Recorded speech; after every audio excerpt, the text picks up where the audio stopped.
I wish I'd never been born. If someone said that to you, how would you respond? Today, I'm talking about a book that made me circle around a very difficult question over and over again. It is the story that left me a little heartbroken.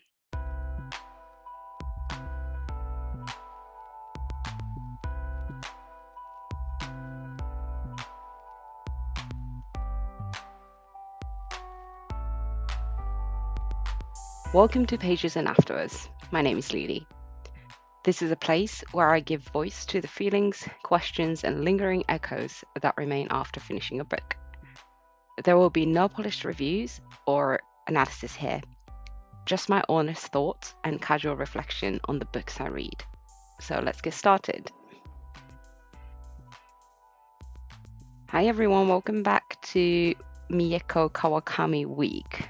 This is the third episode and the second book to cover in that theme. So today's book is Breasts and Eggs by Mieko Kawakami. The Japanese title is Natsu Monogatari, which means Story of a Summer. I think this book is one of the most internationally well-known books of Mieko Kawakami. It's been translated into over 25 languages and was named one of the best books of the year by Time magazine. It is a long book, over 500 pages, and it consists of mainly two parts. So the first part is set in 2008. This is the story about Natsuko and her sister's daughter, aka a niece to Natsuko, and how they all face their femininity in one summer. And then the second part is set in 8 years later and then onwards. So it's going to be from sometimes in 2016 onwards. And this is where Natsuko, now in her late 30s, I think, considers having a child and how she faces some ethical dilemma. So, as I mentioned, the Heaven was a heavy book or heavy topic to read. It had me thinking a bunch of different things, and it is the same with this book, Breasts and Eggs. Personally, I really, really liked the second part where Natsuko was considering having a child, because the first part, I don't know, was a bit difficult for me to follow. So in the first part, the niece and the sister were kind of having a long-term fight, and the niece or the daughter refuses to speak to her mom. She does respond, but she only writes her response in the little notebook that she carries everywhere. It's not like she can't talk. It's not like she can't hear. It's just she chooses not to speak to her mom. In between, the stories and the passages and the conversations between Natsuko and the other two, there'll be inserts like a diary from the teenage daughter about her confusions over her physical change because she was going through puberty. On one hand, I do understand the confusion, but on the other hand, I was like, why is this needed in this particular placement in this storyline? And to me, sometimes I thought it was a bit difficult to follow. On the other hand, the second part of the book resonated with me a lot more. This is probably because Natsuko was now in her 30s and considering having a child, and also considering her time limit as a physical time limit or biological clock. And obviously I'm in my 30s as well, so I think mere fact that we are closer in age, and whatever Natsuko was going through is a lot closer to me now than whatever I was experiencing in teenage years, for example.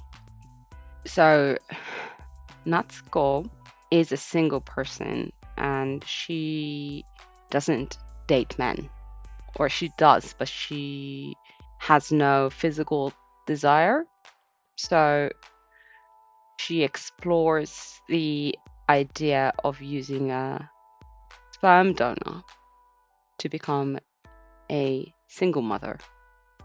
Like sperm donor is in and of itself, I don't think is a non-traditional way, but I think like there is a specific case where you can get that option available. Like I think at least in the book you have to have a stable partner, and I think the whole system is based on the assumption of a married heterosexual couple.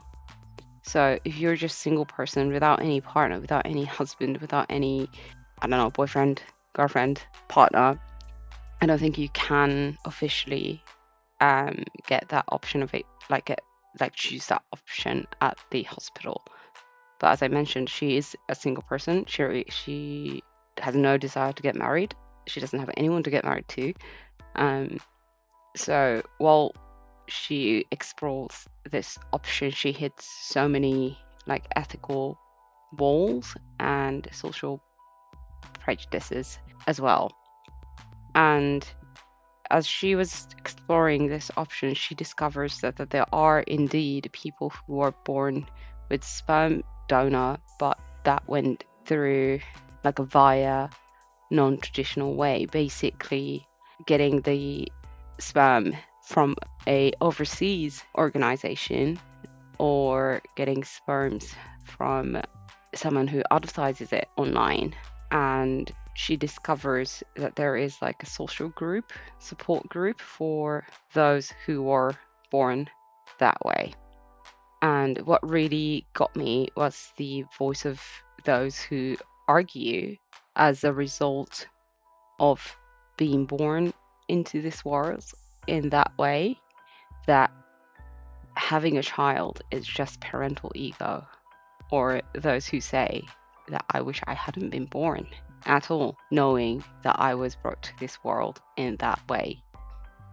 Please don't get me wrong, I'm not saying this is right or wrong, it's just that's just what it was written in the book. And in that perspective, is it called like anti-natalism, was very hard to read, but at the same time I felt like logically or rationally I understood it. Like I have friends who've chosen not to have kids because they don't want to bring a child into this broken world, you know. And just knowing like that person asks Natsuko that are you really going to do it, knowing that there is definitely a possibility that your child, once they find out, might wish that they had never been born, just like I do. Are you really going to do it? And it is a very difficult question to answer, isn't it? And I don't know, having a child is such a sensitive topic, because on the other end of the spectrum is that there are people who want a child more than anything, but they can't for one reason or another. And it is also painful if you are in that group, and it's a complex topic with no right or wrong answer. So it just kind of made my head spin in circles, you know. And I feel like this episode I have been just rambling, because as I'm recording this episode, I'm still not sure where I stand. Like, or I don't even know if I have a stance in the first place on this matter. It's just, it's something that I knew existed, but have been looking away, I think. And then this book just put that dilemma and issues right up in my face, so I can't not to think about it, if that makes sense. Yeah, so most of my feelings and thoughts would come from the second part, but just on a completely different note. I have to mention a character named Q-chan from the first half. of the book. So Natsuko and her sister grew up in Osaka, where their mom worked as a hostess at a bar, and Kyuchen is a street singer in that town who sometimes stages accidents to make money. But he's described as always smiling and nice person and very nice to those kids like Natsuko and her sister. And for some reason, just reading about him made me want to cry. Like, I don't even know why. Like, I've never had anyone like him in my life.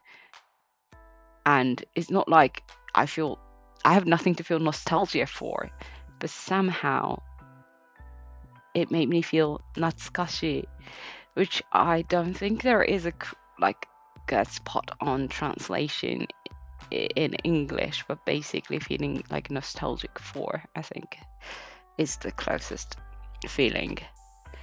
But the way Kawakami depicted that scene, it was so vivid, and I can just picture it in my head so clearly, as if I had that memory of it, which I don't. So I don't know why it hit me so hard. And another thing that was interesting is that since Natsuko is from Osaka, a lot of the dialogue between her sister is in Osaka dialect.